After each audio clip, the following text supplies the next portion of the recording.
Ils essayent de manipuler le marché. C'est essentiellement ce qui se passe. C'est ça l'idée. Et c'est déjà arrivé. On appelle ça de manière assez générale l'opération twist. Nous, on parle d'opération twist. Ils veulent tordre la courbe des taux. Vous voyez. Une fois qu'on entre en guerre, les belligérants deviennent prisonniers des événements. Donc et tout le monde comprend que Trump est prisonnier de la guerre. Il ne peut rien y faire. Il s'est lui-même piégé. Et à cause de ça, il perd beaucoup de crédibilité.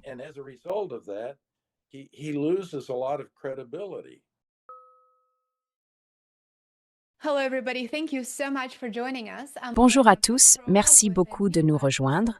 Je suis Lena Petrova pour un nouvel épisode de World Affairs in Context. Aujourd'hui, j'ai le grand plaisir d'accueillir un éminent économiste américain, le Dr Steve Hanke. Le Dr Hanke est professeur à l'université Johns Hopkins, chercheur principal au Mises Institute et commentateur. Le Dr Hanke a récemment publié un nouveau livre intitulé Making Money Work, dont nous aurons, je l'espère, bientôt l'occasion de parler dans l'émission. Steve, bienvenue à nouveau. Merci d'être avec nous. Merci. Eh bien, c'est un plaisir d'être avec vous, Lena. Non, c'est un plaisir de vous recevoir. Il se passe tellement de choses sur le marché des titres du Trésor, enfin sur le marché obligataire, que j'avais vraiment hâte d'en parler avec vous. Le Trésor a annoncé qu'il allait de fait augmenter ses rachats de titres du Trésor à long terme pour les porter à au moins 4 milliards de dollars par opération. Mais le marché des titres du Trésor représente plus de 30 000 milliards de dollars, bien sûr. L'annonce de Scott Bessent indique que le Trésor rachète effectivement des milliards de dollars de sa propre dette, tout en émettant simultanément d'énormes quantités de nouvelles dettes. Alors, le Trésor rachète-t-il ses propres obligations parce que Washington est de fait en train de perdre le contrôle du marché obligataire? Ou y a-t-il d'autres raisons que vous souhaiteriez souligner?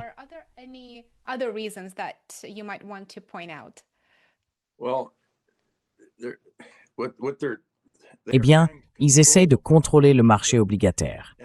Ils essayent de le contrôler pour gérer, en quelque sorte, et plafonner les taux à long terme, c'est-à-dire les taux des obligations à 10 ans et à 30 ans. Ils veulent maintenir ces taux bas, parce que le rendement de l'obligation du gouvernement américain à 10 ans sert de référence à presque tous les taux d'intérêt. Les taux des cartes de crédit en dépendent. Les taux des prêts immobiliers aussi. Il y a donc un fort intérêt politique à maintenir ces taux-là à un niveau bas. Et ils pensent pouvoir y parvenir grâce à ce qu'ils appellent le contrôle de la courbe des taux. Cela consiste à racheter ces obligations à long terme. Et si vous les rachetez, vous faites artificiellement monter leur prix et le taux d'intérêt baisse.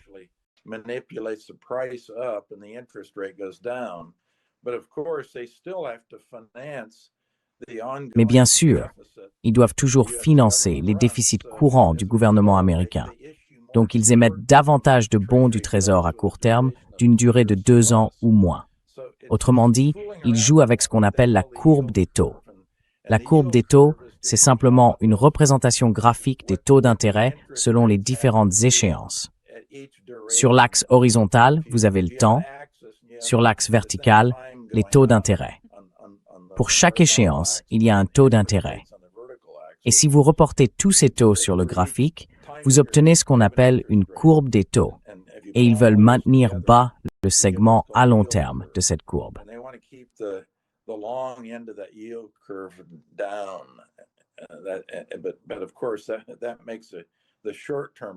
Mais bien sûr, ça fait monter la partie à court terme, parce qu'on émet davantage de bons du Trésor à court terme, et ça fait baisser les prix et monter les rendements. Donc ça devient un peu technique, mais ils essayent de manipuler le marché. C'est essentiellement ce qui se passe. C'est l'idée. Et ça s'est produit récemment. On appelle ça l'opération twist. De façon assez générique, on parle d'opération twist. Ils veulent tordre la courbe des taux, vous voyez. Faire baisser la partie longue, les échéances longues, puis faire monter le court terme. On l'a fait 2 fois aux États-Unis. Ils l'ont fait une fois, à très grande échelle, au Japon. Et la seule fois où ça fonctionne, disons même de façon très limitée, c'est lorsque la politique monétaire est cohérente avec ce qu'ils cherchent à faire.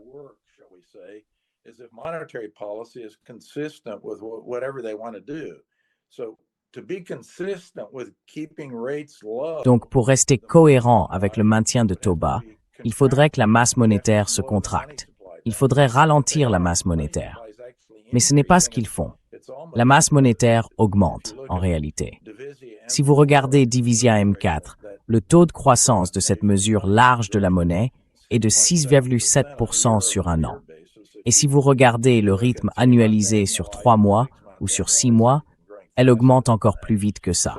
Ce serait donc la seule chose qui permettrait vraiment de maintenir ces taux ou rendements à long terme à un niveau plus bas, en quelque sorte, de les plafonner. Mais c'est pas ce qu'ils font. Ce n'est pas ce qui se passe actuellement.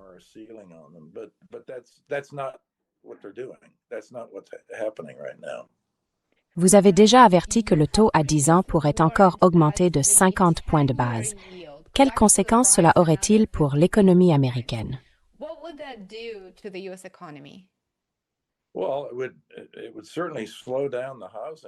Eh bien, cela ralentirait certainement le marché immobilier.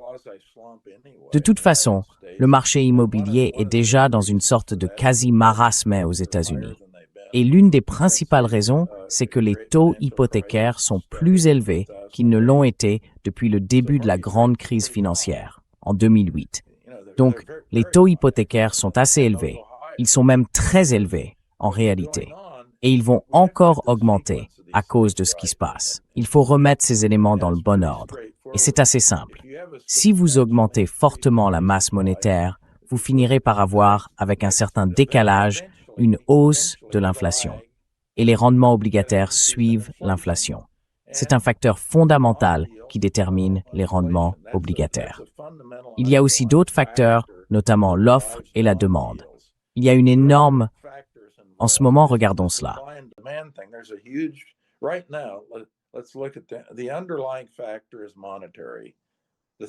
Le facteur sous-jacent, c'est la monnaie, ce que je viens d'expliquer.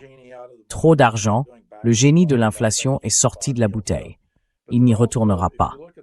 Et ça maintient les rendements obligataires à un niveau élevé.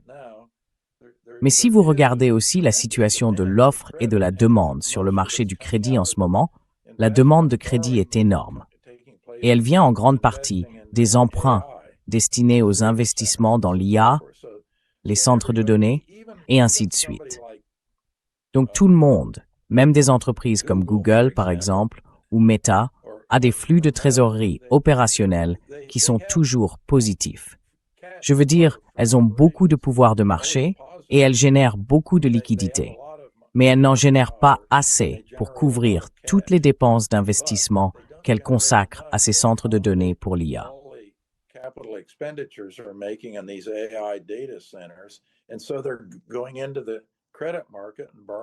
Et donc, ils vont sur le marché du crédit et ils empruntent beaucoup d'argent.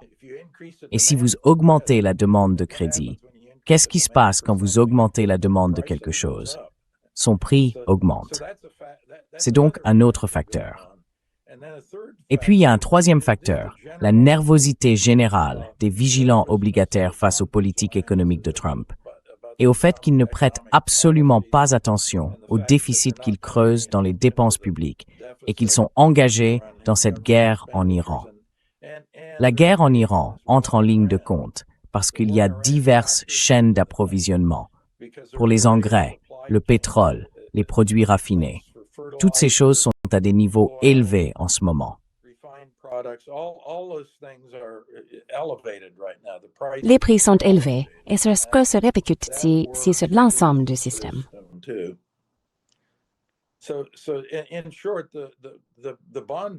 Bref, les justiciers obligataires sont sortis d'hibernation. Et c'est vraiment ça qui se passe. Et ils ont remis le secrétaire baissant à sa place. En gros, les justiciers obligataires sont arrivés à la même conclusion que moi. Le plafond qu'il veut imposer avec le contrôle de la courbe des taux, ou l'opération Twist, peu importe le nom qu'on lui donne, ça ne marchera pas.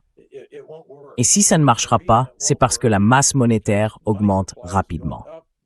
Or, Cela contredit l'idée de vouloir maintenir les rendements obligataires à un bas niveau. Parce que si la masse monétaire augmente à un rythme excessif, à terme, l'inflation reste élevée et dépasse l'objectif.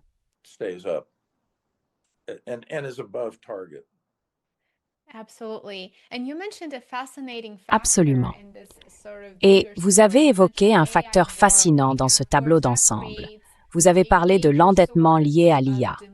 Bien sûr, cela crée une source majeure de demande de capitaux, car les emprunts massifs des entreprises sont associés au déploiement des infrastructures d'intelligence artificielle. Donc, ce boom des investissements dans l'IA se retrouve de fait en concurrence avec le gouvernement américain pour accéder au même vivier de capitaux à long terme. C'est un aspect fascinant de la situation dont je n'entends pas vraiment beaucoup parler. J'apprécie donc vraiment que vous l'ayez soulevé. Mais ce qui est intéressant, c'est que ce n'est pas seulement un problème américain. Les rendements à long terme augmentent aussi au Japon et en Europe. Est-ce donc une sorte de réévaluation mondiale de la dette souveraine ou quels sont les parallèles entre les États-Unis et les marchés obligataires mondiaux, en particulier au Japon et en Europe?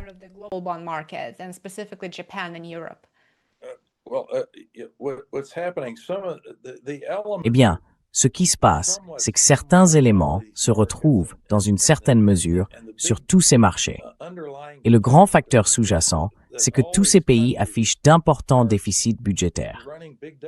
Et quand on a un important déficit budgétaire, il faut émettre beaucoup d'obligations pour le financer. Et si l'on émet beaucoup d'obligations, qu'est-ce que ça signifie? Eh bien, ça signifie davantage d'offres. Et si vous augmentez l'offre de quelque chose, qu'est-ce qui se passe? Le prix baisse. Avec les obligations, le prix de l'obligation baisse. Mais le rendement évolue à l'inverse du prix de l'obligation, donc les rendements augmentent. En bref, ils émettent énormément de dettes et les vigilantes obligataires disent « Oui, on va l'acheter, mais il va falloir nous payer ».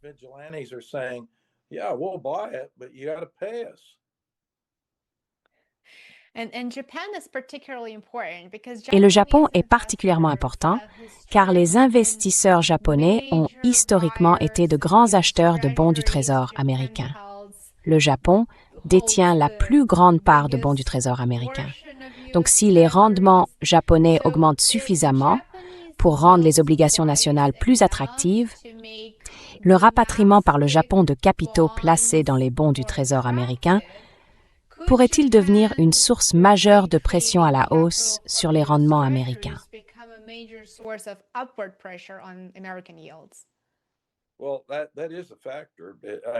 Eh bien, c'est un facteur.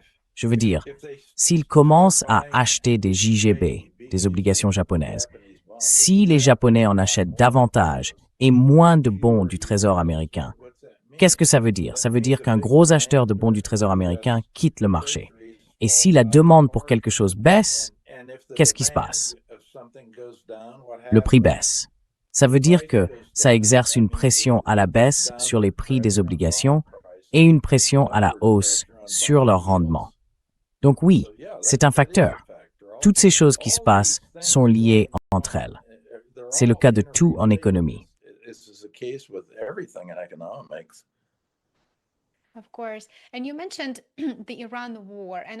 Bien sûr, vous avez mentionné la guerre en Iran. Évidemment, elle a fortement perturbé l'économie mondiale et cela va sans dire la géopolitique. Quelle part du chaos que nous voyons actuellement sur les marchés obligataires attribueriez-vous à la guerre en Iran et peut-être au pic d'inflation attendu lié au marché de l'énergie?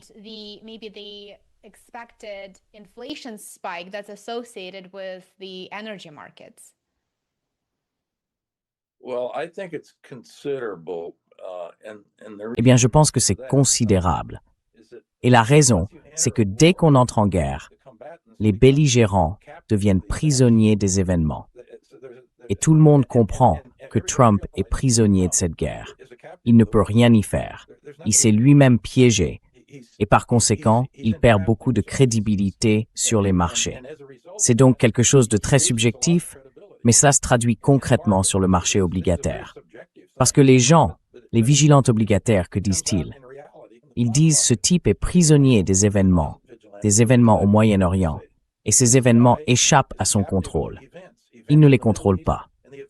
Et par conséquent, il vaut mieux qu'on soit davantage rémunéré, parce qu'il y a un risque. Il y a un risque. Because there's a risk. There's a risk involved. So we have to price that in.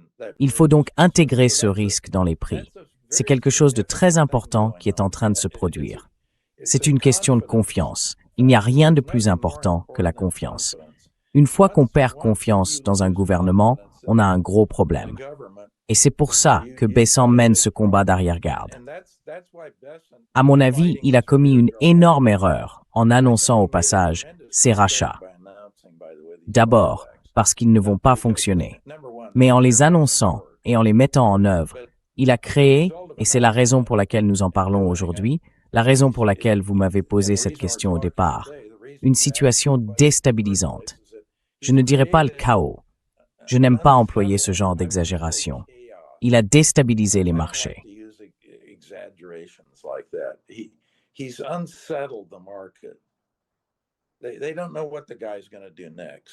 Ils ne savent pas ce que ce type va faire ensuite. Et ça renvoie à la différence avec quelqu'un qui a des tendances interventionnistes, comme Bessant. Après tout, les États-Unis n'étaient pas intervenus sur le marché des changes du yen japonais depuis des décennies, et lui, il l'a fait. Puis, quelques semaines plus tard, il est intervenu de nouveau. Il intervient sur le marché obligataire avec son truc de contrôle de la courbe des taux, l'opération Twist. Alors les marchés deviennent nerveux face à des gens comme ça, parce qu'au fond, c'est un interventionniste. Ce n'est pas un partisan du libre marché. Il veut manipuler. C'est de la manipulation. Et Trump est exactement pareil. C'est un très grand manipulateur. Trump croit vraiment qu'il peut manipuler le marché pour l'amener là où il veut qu'il aille.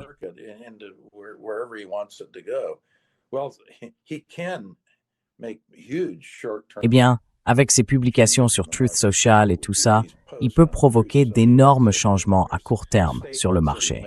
Il fait aussi des déclarations à la Maison-Blanche. Il peut faire bouger le marché. Mais beaucoup de ces choses sont très temporaires. Le problème, c'est qu'il est difficile de changer les fondamentaux d'un marché. Les fondamentaux restent les fondamentaux. Et l'un des fondamentaux qui entre en jeu sur le marché, c'est la confiance. Voyez les choses comme ça. Simplifions au maximum pour que tout le monde comprenne. Les marchés ont un prix, et ce prix est toujours déterminé par l'offre et la demande. Tout le monde comprend ça. Mais que se passe-t-il s'il y a beaucoup d'incertitudes, de risques, d'inquiétudes concernant la manipulation et ainsi de suite?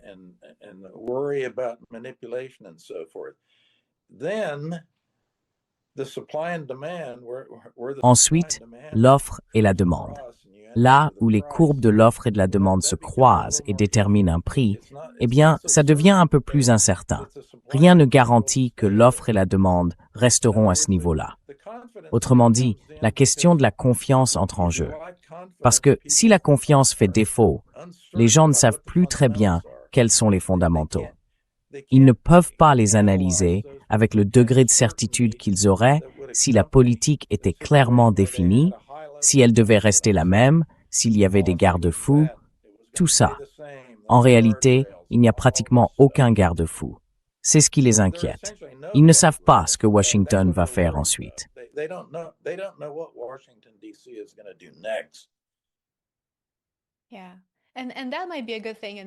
Oui, et ça peut être une bonne chose dans les affaires, mais certainement pas dans les relations internationales ni dans la définition de la politique économique. Je pense que l'administration Trump s'est révélée être probablement l'administration la plus imprévisible depuis des décennies. Et est-ce que, selon vous, cela envoie au monde le message qu'il est en fait plus facile de ne pas faire affaire avec l'Amérique ou qu'il est plus facile de créer des alternatives, de diversifier, de s'éloigner d'une dépendance exclusive aux bons du Trésor américain, qui bien sûr sont des valeurs refuges depuis des décennies et des décennies.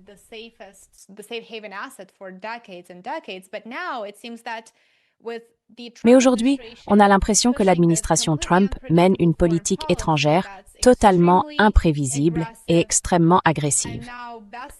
Et maintenant, Bessant intervient à répétition, d'abord au Japon, maintenant sur le marché obligataire. Intervention après intervention. Selon vous, quel message la majorité mondiale en retire-t-elle et comment cela va-t-il se traduire dans un avenir proche pour les achats de bons du Trésor américain? Peut-être aussi par une recherche de diversification pour s'éloigner des transactions et de leurs règlements en dollars américains.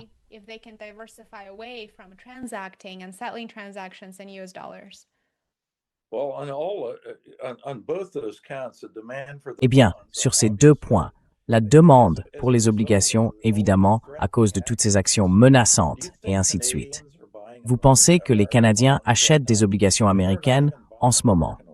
Je veux dire, ils n'achètent même plus de vin américain. Ils boycottent ces produits.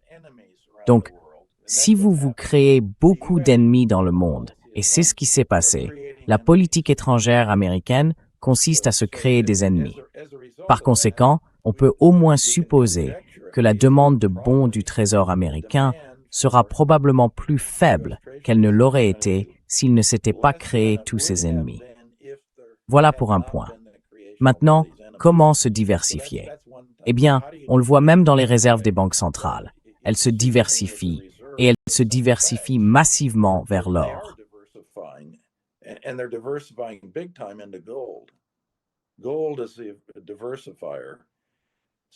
L'or est l'actif de diversification.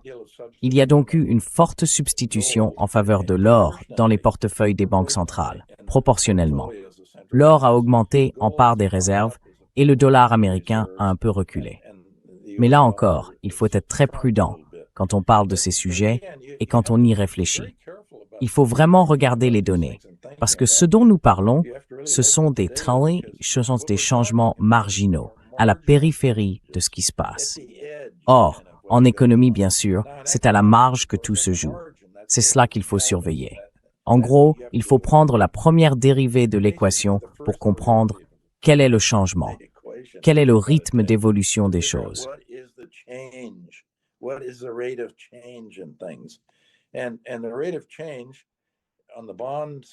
Et le rythme d'évolution des obligations, on en a parlé.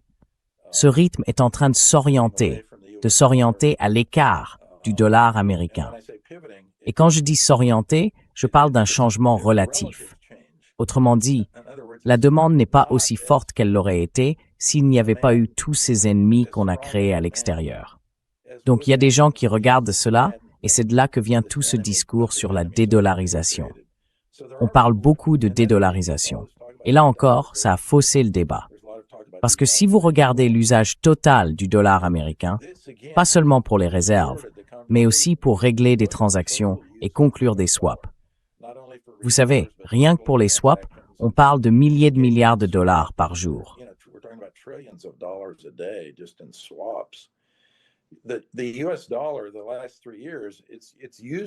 Ces 3 dernières années, l'utilisation totale du dollar américain a en réalité augmenté proportionnellement. Elle a augmenté en valeur absolue, mais aussi un peu en proportion. L'usage de l'euro a légèrement baissé. Le yuan chinois a beaucoup progressé, mais il partait quasiment de zéro. Donc, en niveau absolu, cela ne représente guère plus qu'une note de bas de page dans l'ensemble du tableau. Cette idée selon laquelle tout serait en train de se dédollariser et tout le reste, c'est tout simplement absurde. Mais cela ne veut pas dire que toutes ces politiques ne rendent pas le dollar plus vulnérable. À la marge, il est moins solide qu'il ne l'aurait été si vous ne vous étiez pas fait tous ces ennemis.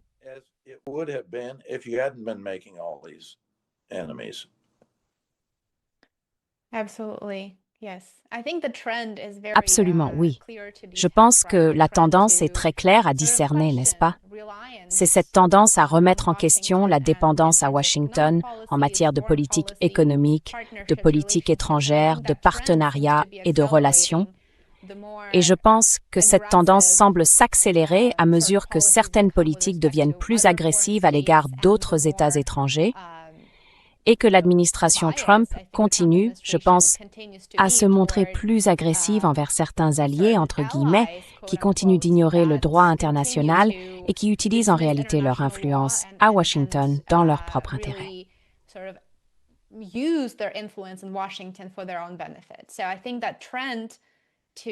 Donc, je pense que cette tendance à remettre en question la dépendance à Washington, puis à s'en éloigner, devient de plus en plus l'un des intérêts nationaux des États étrangers, certainement de la Chine et de la Russie, car il est dans leur intérêt de réduire autant que possible leur dépendance à cette structure financière, à ce cadre financier dominé par l'Occident. C'est donc une évolution vraiment intéressante. Et bien sûr, les interventions de Bessent ne font que montrer que l'imprévisibilité et la volatilité ont atteint un niveau totalement nouveau. Et tout cela se déroule alors que la dette nationale américaine franchit le seuil des 40 000 milliards de dollars. À partir de quel moment l'ampleur même de cette dette devient-elle une contrainte économique plutôt que d'être simplement un grand chiffre? Parce que Bessent a dit qu'il n'y avait rien de magique à ce sujet. Alors, a-t-il raison?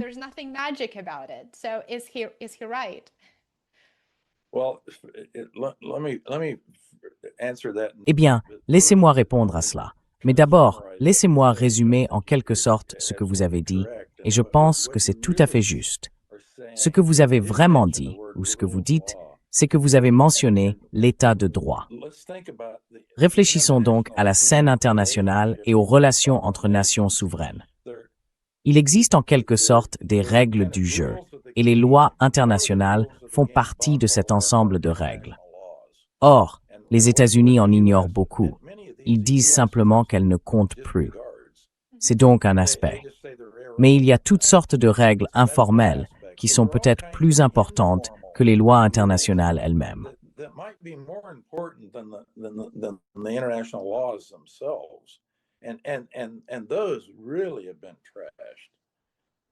Et celles-là ont vraiment été mises à mal par l'administration Trump. Au total, on assiste à un recul du respect des règles du droit international. Les États-Unis, grande puissance impériale, disant simplement « oubliez ça, nous, on va faire à notre façon ».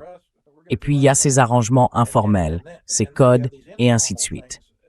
Eux aussi ont été, je dirais, encore davantage mis à mal. Et si vous additionnez ces deux éléments, vous obtenez une trait. Cela crée de l'incertitude. Si vous n'avez pas de règles du jeu, vous avez un problème. Je veux dire, vous avez beaucoup d'incertitudes. Voilà comment je résumerais ce que vous disiez.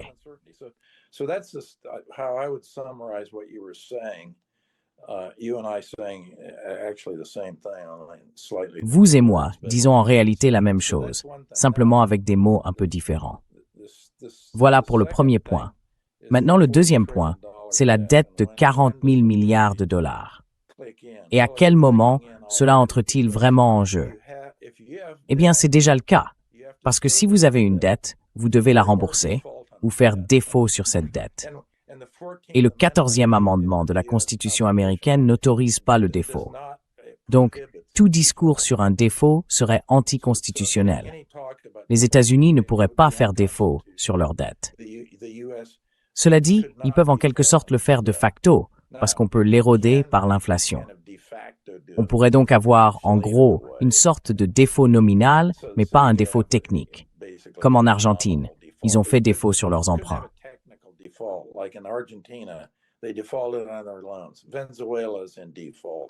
Le Venezuela est en défaut de paiement. Vous avez tous ces États souverains. La Grèce a fait défaut, vous savez, il y a quelques années, quand elle a traversé une grave crise. Donc, ce genre de choses n'arrivera pas aux États-Unis, d'un point de vue constitutionnel. Mais c'est un lourd fardeau. Et c'est pour cela que Bessent essaye de maintenir les taux d'intérêt à un niveau bas. Et le point essentiel, du point de vue du gouvernement, c'est qu'il faut assurer le service de la dette. Cela veut dire que l'argent des contribuables entre et qu'une grande partie est détournée uniquement pour payer les intérêts de la dette. Alors, quelle ampleur cela représente-t-il? C'est énorme. Sur les recettes de l'impôt sur le revenu des particuliers, qui constitue la principale source de recettes du gouvernement fédéral, 35% des paiements d'impôt sur le revenu servent uniquement au service de la dette, à payer les intérêts de la dette.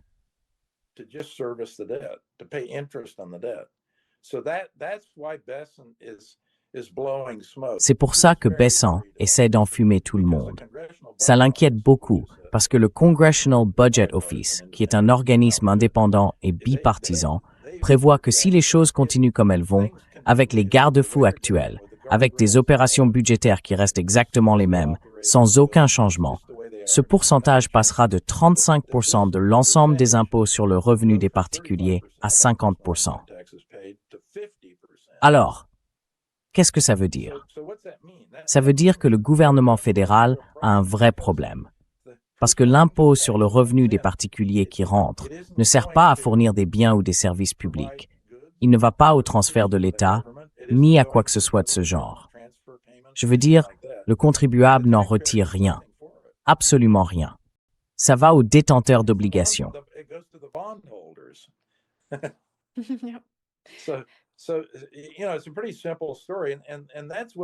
Donc, vous savez, l'histoire est assez simple. Et c'est ce qui explique l'agitation de Bessent. Là, il s'agite. Si je le conseillais, je lui aurais évidemment dit, vous savez, ça ne peut pas marcher tant que la Fed ne freine pas la croissance de la masse monétaire, ne remet pas le génie de l'inflation dans sa bouteille et n'atteint pas l'objectif de 2% d'inflation. Mais ça, ce n'est pas sous son contrôle. Il dirige le Trésor, pas la Fed. D'ailleurs, son intervention crée aussi de gros problèmes pour la Fed. Parce qu'est-ce qu'il fait? La Fed prête attention aux taux d'intérêt et lui essaye de les manipuler. Donc avec l'opération Twist, il empiète vraiment sur le territoire de la Fed.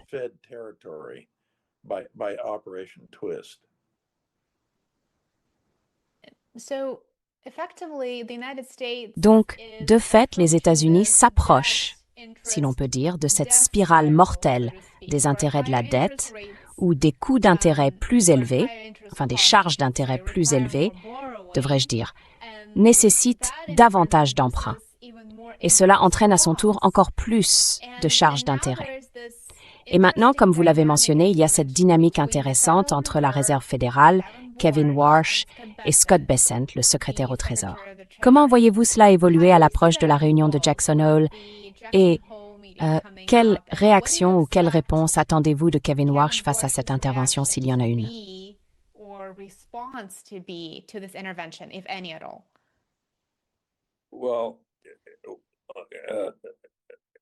Eh bien, le président Warsh essaiera d'éviter tout type de conflit avec Bessent. Je veux dire, il ne veut pas se lancer dans une guerre avec Bessent qui perturberait les marchés encore davantage qu'ils ne le sont déjà. C'est donc un premier point. Il y aura donc, disons, un langage diplomatique très soigneusement élaboré qui sortira des réunions de Jackson Hole. De tous les côtés d'ailleurs, parce que les vigilants obligataires, partout dans le monde, sont sortis d'hibernation. Et ça effraie vraiment énormément les banquiers centraux.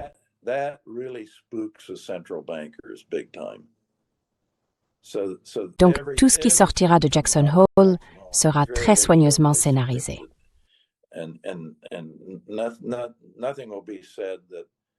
Et rien ne sera dit qui. Enfin, ils n'auront pas l'intention de dire quoi que ce soit. Ils essaieront de faire attention à ne rien dire qui secoue les marchés et inquiète les vigilants du marché obligataire. C'est ce qui va se passer. Le problème, c'est la réalité. Elle sera donc sur scène. La question, c'est alors, que se passe-t-il derrière le rideau? C'est là que se trouve la réalité. Et derrière le rideau, le déficit continue d'augmenter et ils doivent le financer. La guerre continue, Trump reste un électron libre, et ainsi de suite. Toutes ces données fondamentales qui font monter les rendements obligataires, y compris l'accélération de la croissance de la masse monétaire, vont perdurer. Donc le problème ne va tout simplement pas disparaître. Et soit dit en passant, il ne disparaîtra pas tant que la Fed ne se ralliera pas à la théorie quantitative de la monnaie et qu'elle ne commencera pas à prêter attention au taux de croissance de la masse monétaire.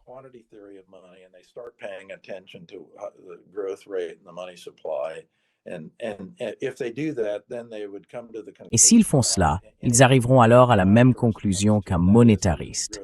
La croissance de la masse monétaire est trop rapide et il faut la ralentir. Et s'ils la ralentissent, bien sûr, l'inflation finira par ralentir elle aussi, et les rendements obligataires baisseront. Mais tout cela prendra du temps.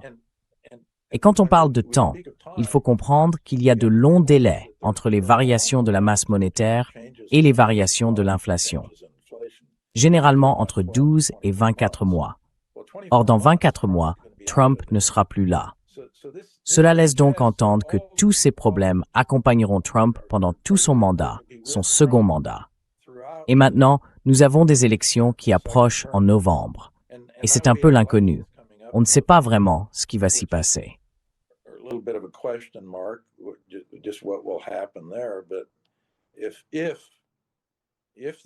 Mais si les démocrates gagnent largement, je pense qu'on va voir beaucoup de problèmes, parce qu'ils vont s'en prendre à Trump. Je pense que si les démocrates gagnent, le risque, la probabilité d'une destitution devient assez élevée. Et il y aura beaucoup de... Trump a passé son temps à chercher à se venger de presque n'importe qui, au moindre mouvement.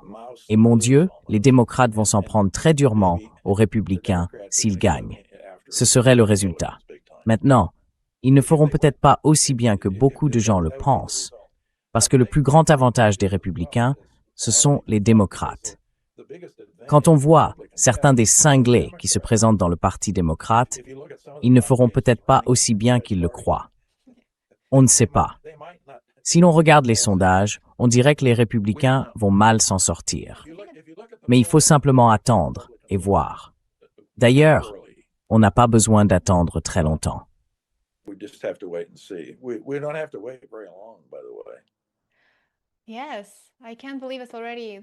Oui, je n'arrive pas à croire qu'on soit déjà à la fin août et que les élections de mi-mandat ne soient plus que dans quelques mois.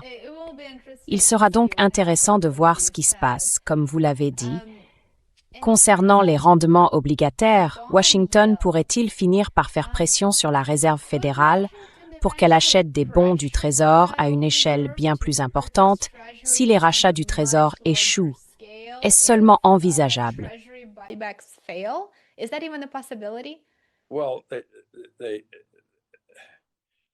Eh bien, regardez le Covid. En février 2020, la Fed a commencé à monétiser le déficit. Elle en a acheté 90%. Et c'est à ce moment-là qu'a eu lieu la soi-disant explosion de la taille de son bilan. Elle a donc mené un assouplissement quantitatif massif en achetant et en monétisant le déficit, ainsi que les titres du Trésor émis pour le financer. Et bien sûr, en conséquence, la masse monétaire a explosé. Et nous avons fini avec une inflation de 9,1%. Donc je ne pense pas que la Fed sera très favorable à ce genre d'approche. Et techniquement, il n'y a vraiment rien que l'administration Trump et le Trésor puissent faire pour forcer la Fed à agir ainsi. La Fed est indépendante.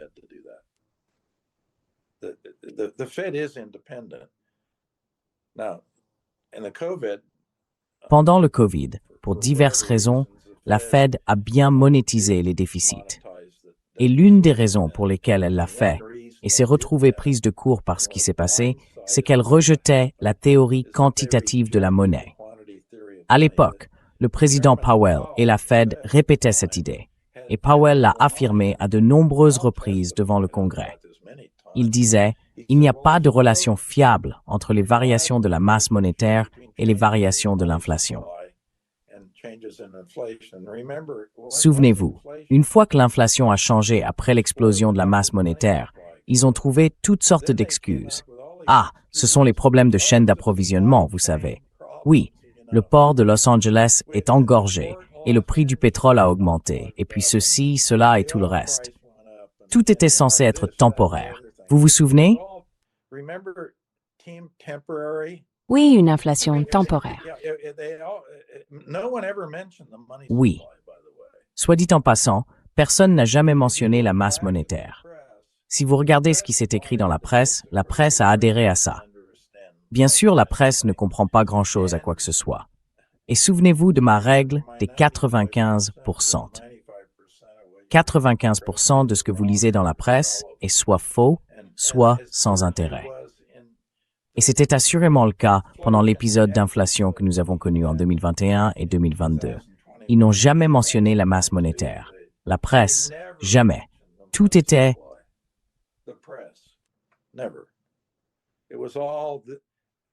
Toutes sortes de titriantes circonstances.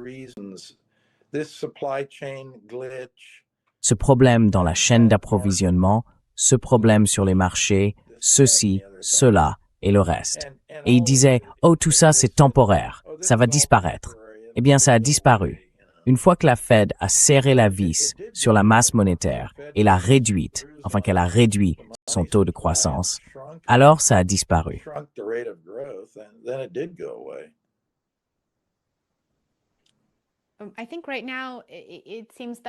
Je pense qu'à l'heure actuelle, il semble que les investisseurs étrangers, les détenteurs étrangers d'obligations, considèrent effectivement l'irresponsabilité budgétaire des États-Unis comme l'une de leurs principales préoccupations. Et il va sans dire qu'enchaîner les déficits d'une année sur l'autre, c'est un problème. Et maintenant que nous avons 40 000 milliards de dollars de dette, je pense qu'il serait aussi judicieux d'y prêter attention. Alors, à quoi ressemblerait une véritable solution au problème de la dette américaine à ce stade? Des réductions de dépenses, des hausses d'impôts, une croissance économique plus rapide, ce qui ressemble à un vœu pieux en ce moment, de l'inflation, d'autres mesures financières, ou simplement une combinaison de tout cela?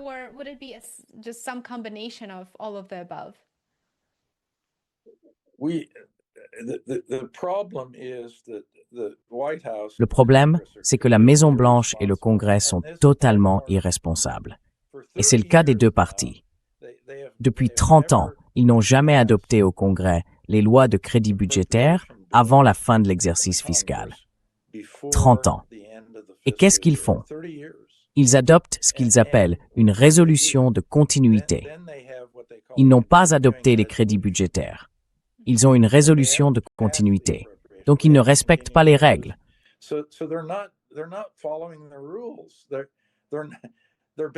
Et en gros, ils n'ont pas débuté au même moment sans le faire.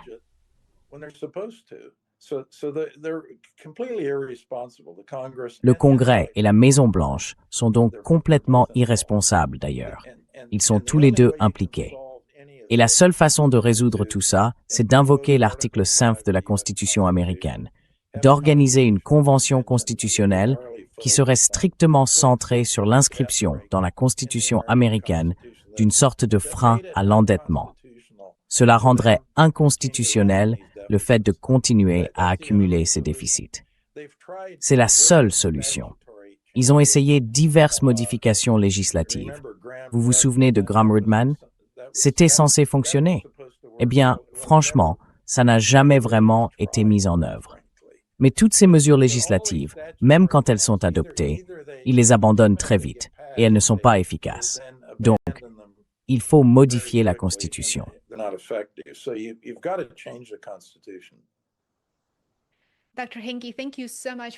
Dr. Hank, merci beaucoup de vous être joint à nous aujourd'hui.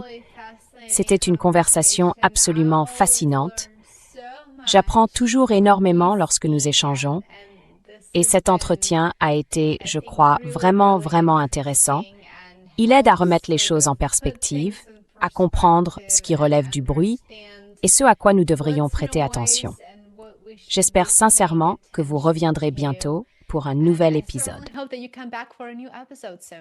Eh bien, j'attends ça avec impatience, Lena. Ravi d'être avec vous. Merci.